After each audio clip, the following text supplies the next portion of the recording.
दर्जे 8 के तालिब इल्मों, आपसे फिर मैं मुखातिब हूँ। आपके 7वें चैप्टर को मैंने पिछले नशिस्त में पढ़ाने का काम किया था, और जिसमें सिकंदर अली वजद जो नज़्म लिखा था जुगनू, उसकी तशरीह मैंने की थी।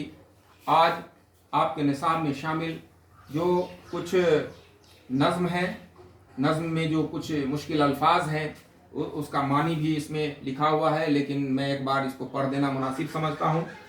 आप लोग भी इसको गौर से देखने की कोशिश करेंगे। नींद का उचट जाना, यानी नींद गायब हो जाना, नींद खत्म हो जाना, नींद नहीं आना। मैंने कहा था गुलशन माने क्या होता है? बाग होता है, चमन होता है। फिर गुबार, गुबार, धूल, कण, गर्द। गर्द और गुबार आप जानते हैं। गर्द का गुबार जो होता है वो क्या होता है? मुतरादिफ लफ्ज होता है। बेदार माने जागना होता है, बेदार माने जागना। रौ, रौ माने रफ्तार, रौ माने रफ्तार होता है, रवानी, रविश। इस तरह से रौ। जमाल माने खूबसूरती होता है, हुस्न होता है। तराविश माने होता है टपकना। और चिनार के बारे में मैंने आपको बताया था कि वो पहाड़ी इलाके और ठंडे इलाकों का वो दरख्त होता है जो सुर्ख नज़र आता है, जिसके पत्ते खज़ां के मौसम में भी सुर्ख नज़र आते हैं। तो जुल्मत माने अंधेरा होता है। तो इस तरह से ये मुश्किल अल्फाज हैं। और उसके बाद जो है चंद अल्फाज आपके सामने आते हैं कि गौर करने की बातें में ये कहता है कि रोशन था इस कदर अंधेरा, जुल्मत मोती लुटा रही थी। पहले मिसरे में रोशन और अंधेरा मुतजाद अल्फाज है। मुतजाद अल्फाज किसको बोलते हैं? उल्टे अल्फाज को बोलते हैं, जिद को बोलते हैं। जिद, मुतजाद, अजदाद, उल्टा, ये सब एक ही लफ्ज होता है।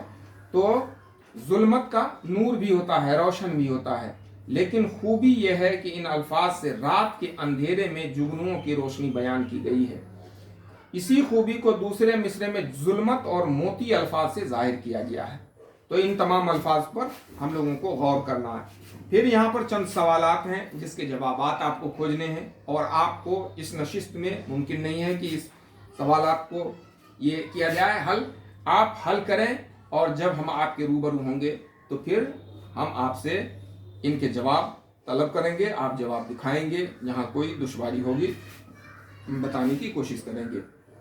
यहाँ मिसरा मुकम्मल करने की बातें आ रही हैं। इस मिसरे को भी आपको मुकम्मल करना है। नज़्म को देखिएगा अपने निसाब में शामिल। और जैसे फूलों से डायस हुई चमेली, ऊपर में मुनासिब अल्फाज दिया हुआ है, तो जैसे लदी हुई चमेली, ये इस तरह से अल्फाज को आपको भरना है। फिर यहाँ पर आता है नीचे लिखे हुए लफ्ज़ों को जुमलों में इस्तेमाल कीजिए। तो जुमला मैंने बताया था कि आपको जुमला बनाना है। जैसे गुलशन है, तो गुलशन में तरह तरह के फूल खिले हुए हैं। बाग को बोलते हैं, बागीचा को बोलते हैं। चमेली, इस बाग में चमेली के भी पौधे लगे हुए हैं। तमाम फूलों के अलावा चमेली के भी फूल इस बाग में हैं। जुगनू, जुगनू रात में जब चमकता है तो हर तरफ ऐसा महसूस होता है गोया आसमान के तारे टूट कर गिर रहे हों। सवेरा, सवेरा होते ही तमाम जानदार जग जाते हैं। नूर, सूरज के निकलते ही चारों तरफ नूर फैल जाता है, नूर ही नूर फैल जाता है।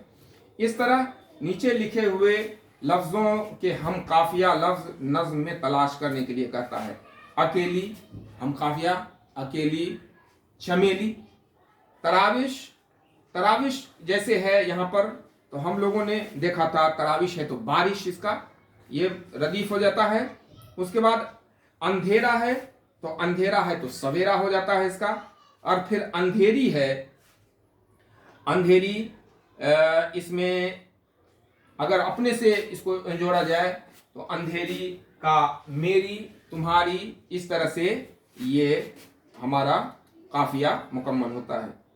इस नज़्म से वो अशार अपनी कॉपी में नकल कीजिए जिसमें जुगनू, बाग और चिनार अल्फाज आए हैं। तो ये तमाम की चीज़ें आपको नोट करके और अपने कॉपी में लिखना है। जब मैं आपके सामने होऊंगा, जब ये दिन छटेंगे, जब मौसम दुरुस्त होगा और फिर हम आपके रूबरू होंगे, तो इन तमाम सवालों को आपकी कॉपी में हम देखेंगे। तो आज की नशिस्त में हम यहीं पर रुकते हैं, अपनी बातों को ख़त्म करते हैं। अगले नशिस्त में जब फिर हम हाजिर होंगे तो दूसरे دوسرے چیپٹر کے ساتھ آپ کے سامنے ہم حاضر ہوں گے. تب تک اپنا خیال رکھیے, اپنی تعلیم کو جاری رکھیے اور اپنی صحت کا بھی خیال رکھیے. بہت بہت شکریہ.